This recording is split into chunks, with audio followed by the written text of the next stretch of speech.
sandwiches with all the trimmings, and your other dinner favorites, plus whatever you want to drink, hot or cold.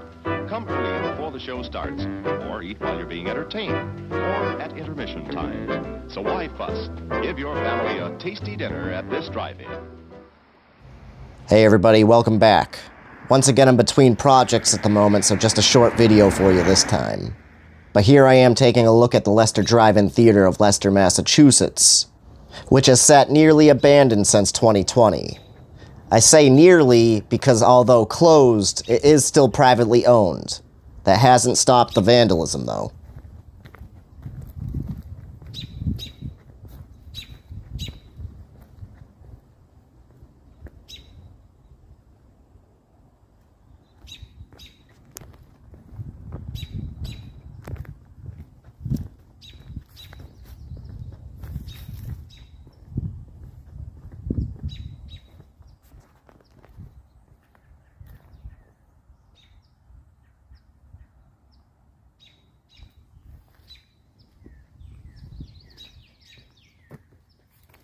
This right here is the ticket booth. Somebody obviously broke all the glass and forced their way inside. I'm surprised at how much was actually left over in here, just over the side of this windowsill after we take a look at the sign. It's a giant pile of 3D glasses. Oh, there they are right there.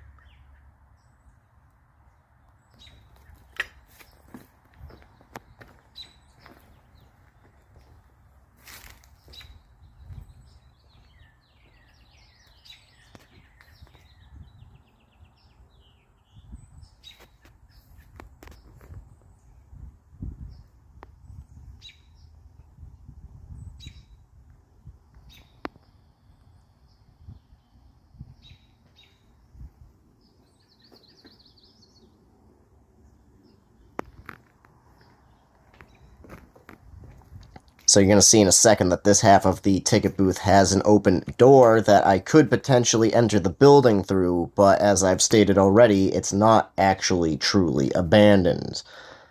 The problem with entering a privately owned building such as this one is the same as entering any other store or business after it's closed. You could potentially get a lot more than just a simple trespassing misdemeanor. Remember to do your research before you go exploring. Leave nothing, and take only photographs.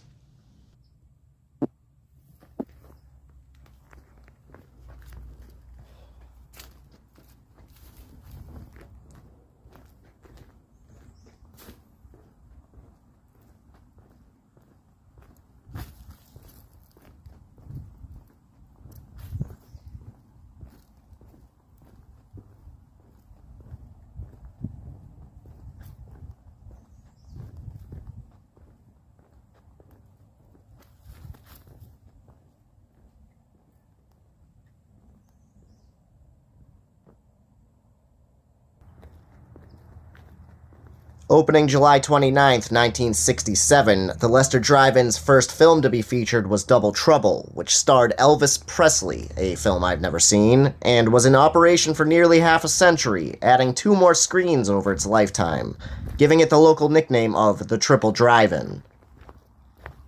I actually remember going here when I was much younger with my friend's family to see the film Dinosaur, which was released in 2000, so I must have been about 8 years old. It was that terrible CGI Disney movie with iguanodons.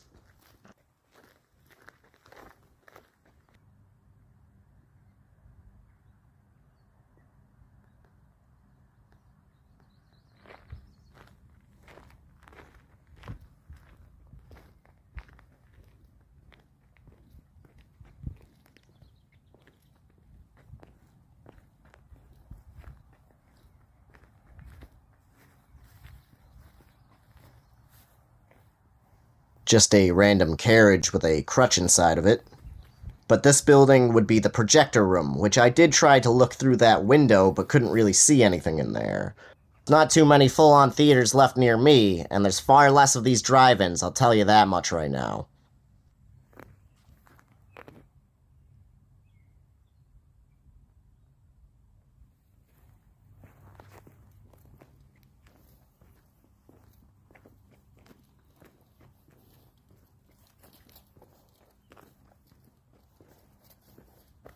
Again, not too much to see, but a cool place to take a quick look at.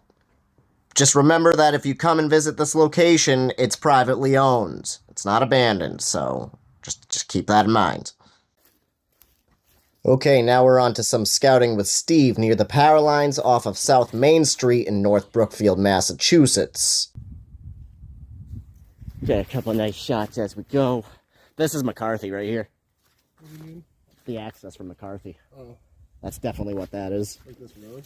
Yeah, this trail. So, I'm trying to think of, we still have like a third of the way walking down this. Yeah, before we're like at the right area. But I don't know if that means we're gonna have to start bushwhacking. If you've seen the Bare Bones episode where I went searching for the Israel Allen smallpox den, you may remember I had to go out a couple of times to actually find the cave. Steve, we could probably jump down right here. You want to go down? Well, with the help of my good friend and scouting partner Steve, we were able to locate it here about a week later.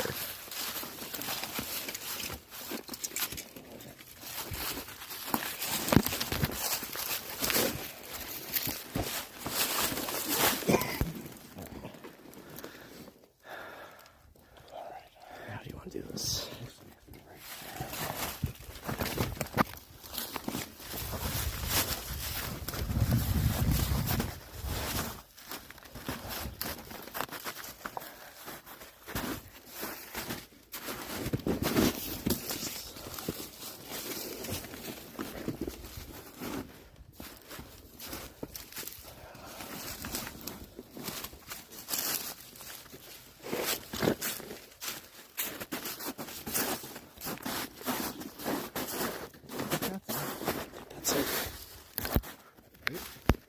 Yeah, that's it, dude.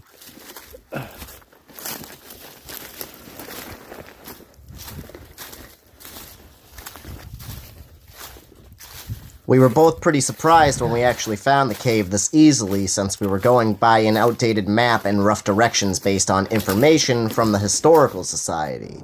Supposedly there's several other larger caves in the area as well, but we didn't come across any of those.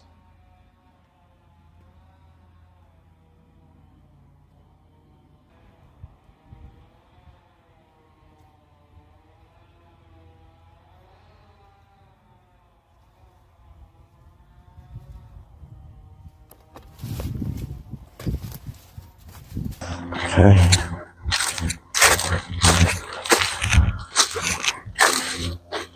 Am I in frame? Yeah? Alright. But this is where legend and fact seems to diverge. How about right there? Am I out of frame at that point? Still good? Alright. But this is where legend and fact seems to diverge, as evidence seems to point to Israel not only... No, I'm gonna do that again. But this is where legend and fact seems to diverge, as evidence seems to point to not only Israel surviving his deadly bout with the disease... It's close. But this is where legend and fact seems to diverge. But this is where legend and fact diverges, as it seems evidence points to Israel not only surviving his bout with the deadly disease, but living for another 45 years, dying at the ripe old age of 88. You got it, that's Yeah, but let's do it again. Yeah, I put Steve through a lot sometimes. We were fairly close to a person's property line, and he was about ready to get out of there at that point, so thanks for being a good sport, Steve. Yeah, it would have been. Who knows what it looked like back then, though. I'm sure a lot of the shit's been collapsing and everything.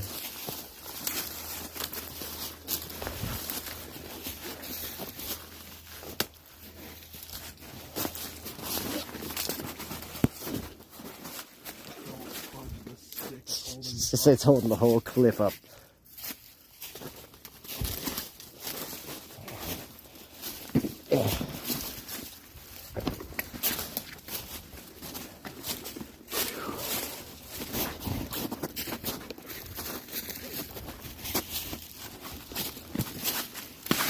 So take your time now. I say that and then I fall. Ouch. Oh, God damn it. At least I got it recorded. Yeah. Got it. Ugh.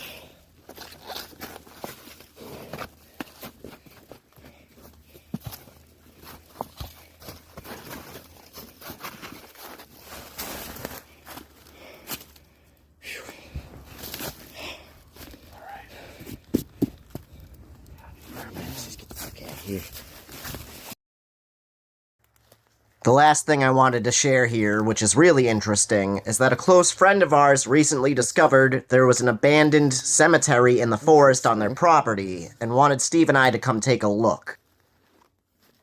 Interesting. Those look like regular rocks, though. This one is... The landowner allowed us to film and post this on the condition we didn't reveal the location for the sake of his family's privacy. So there's been some audio muted to redact any of that info.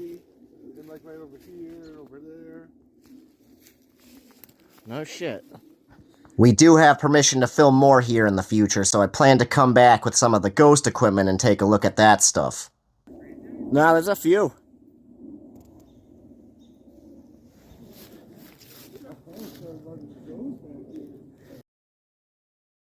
There's a couple.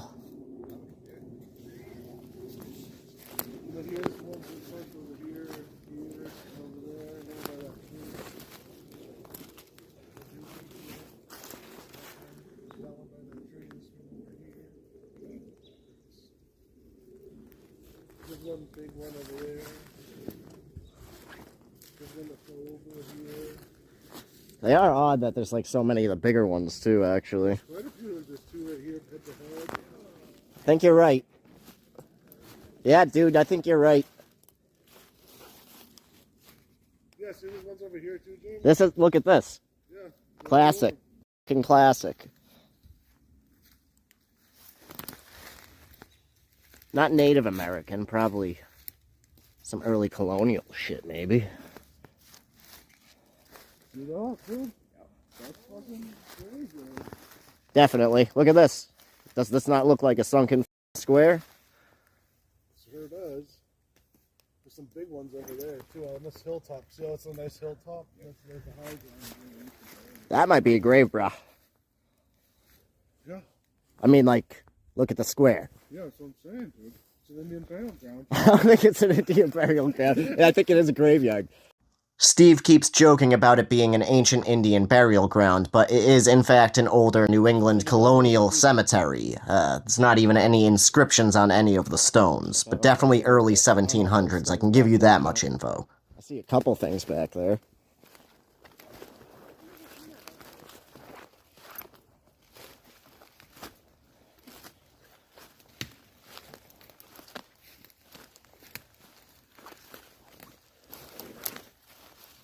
I don't know if it continues over here or not. It's just like weird placed stones I wanted to look at.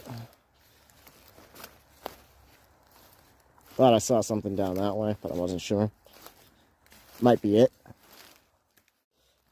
Just like flat pieces of stone like this against the tree are kind of weird, you know? Yeah, flat against the tree, but a lot of times, sometimes that's just from the tree growing out. Well, that's what I mean, but just having pieces like that flat. Cool, man. I think that's basically the height of it. Yeah, I think so.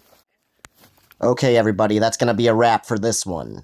I always enjoy showing you guys some of these behind-the-scenes videos, and it's always a lot of fun scouting out these areas with Steve. I'm about to begin production on the next episode of Soul Survivor, so keep a lookout for that one in the coming weeks. Okay, thanks for watching, everyone. We'll see you real soon.